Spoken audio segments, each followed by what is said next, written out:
like to get shit-faced. I fucked that one up. I don't know. I like to get... Sword sheath, it's the return of the blade and slice shade. Getting paid until my silhouette fades. A mercenary, spit to levy versus scary sage. Doing girlies dirty, splitting with obituaries. Two of my favorite video game consoles of all time are the Nintendo 64 and the Sega Dreamcast. The obvious reason being that these were the first two consoles that I was exposed to growing up. Some of the first video games I ever played were on the N64 and on the Dreamcast.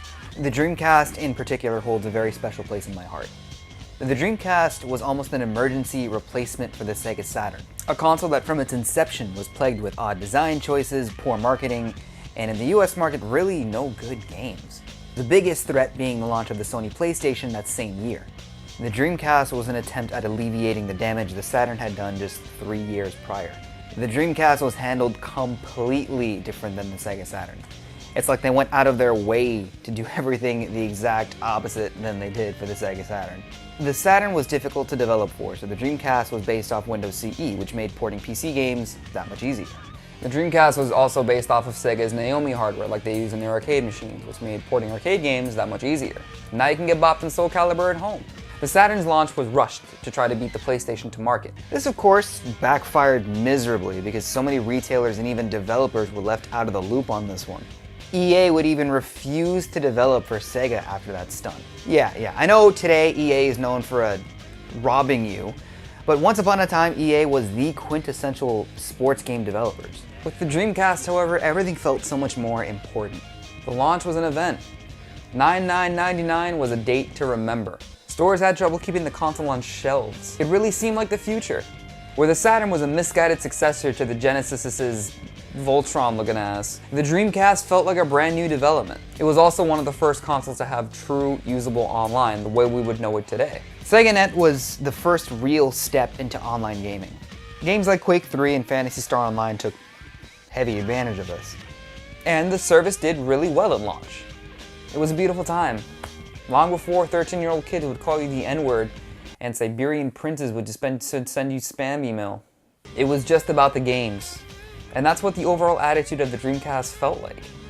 This time around, developers had more free reign to create as they pleased. And out of it came not only some of the most creative games from that era, but some of the most influential developers of our time. Most of the Dreamcast's ideas and business models will go on to influence Microsoft for the Xbox generation of consoles. Owning a Dreamcast just felt good. So what happened? It's no secret that the PS2 was an insanely popular console. It's the best-selling console of all time for a reason. I mean, yeah, it had Midnight Club and Cue Ball Billiard Masters. The world's top-ranked pros are playing a high-stakes game with everything on the line. But the Dreamcast already had a year to cement itself with so many good games. Sega Rally, the original Grandia, Crazy Taxi, Space Channel 555. And it's not Space Channel 555, it's just Space Channel 5. I'm thinking of the fucking Daft Punk movie. Marvel vs. Capcom, Resident Evil Code Veronica, Sonic Adventure. Bottom line, Sega had the games. However, not having notable launch titles wasn't the only precedent Sony would set. The PS2 was the cheapest DVD player on the market, and it was also backwards compatible with all PS1 games and hardware. The Dreamcast had mill CDs. Mike, what the fuck is mill CDs? Karaoke CDs. That's what those are, basically. That mill CD format would also turn out to be the Achilles heel for the Dreamcast, as that format made piracy extremely easy. In defense of Sega, DVD technology was still in its infancy, and its viability in the market was still to be foreseen by the time the Dreamcast started development. But that's also the result of releasing a console mid-generation, a practice Nintendo seems to have fallen into in recent times. By its very nature, you're guaranteeing a stronger competitor's console on the horizon.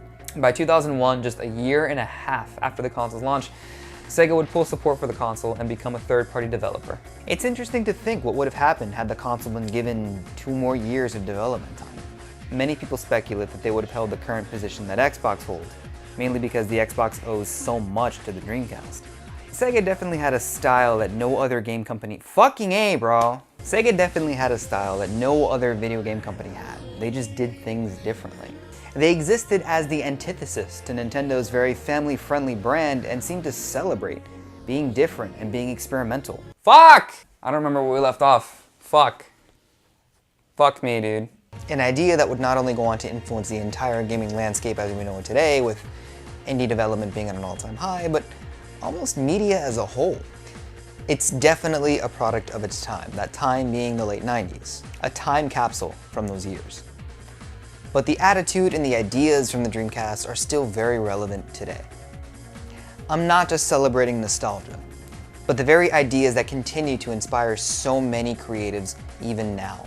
Even the name was perfect, the Dreamcast. It wasn't just a video game system, but an outlet for dreams.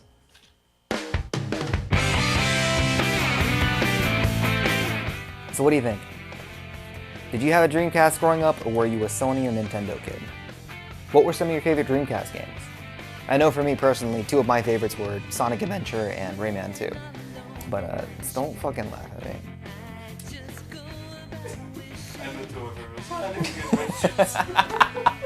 Remember, Saturday, December 8th is our first ever Talkin' Shots Christmas party. So be there, tell your friends. If you're from South Florida, it's gonna be a hoot and a holler. It's gonna be a fun time. I'm your boy Mike Dangerous, and this is Talkin' Shots. Cut it, I'm done.